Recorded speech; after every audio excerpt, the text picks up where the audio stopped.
Ito nga pala ang maikling kasaysayan ng Saint Mary Magdalene ng Pililla, Rizal.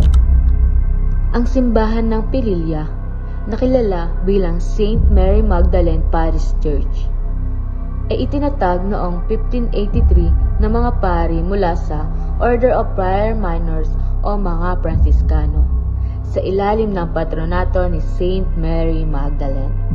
Unang itinayo ito gamit ang nipa at kogon. Noong 1599, pinayagan ang paggawa ng simbahan mula sa kahoy at pawid o tablas at bubong pawid bilang pansamantalang instruktura. Nasunog ang simbahan at ang bayan noong 1532 at muli noong 1568. Dahil dito, muling itinayo ang simbahan gamit ang matibay na material tulad ng adobe. Narito ang mga katangian ng simbahan.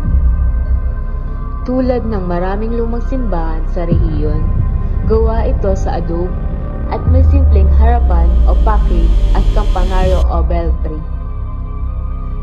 Sa ilalim ng kampanaryo, matatagpuan ang baptistery at sa loob nito, may maliit na retablo na may imahen ni Saint Mary Magdalene.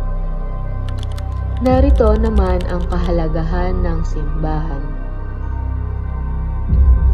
Ito ay isa sa mga pinakamatanda at makasaysayang simbahan sa Rizal, na mayaman sa kasaysayan at simbahaning tradisyon. Bukod sa pagiging dambana, isa ring destinasyon para sa debosyon kay Saint Mary Magdalene, lalo na tuwing piyesta tuwing ika-22 ng Hulyo.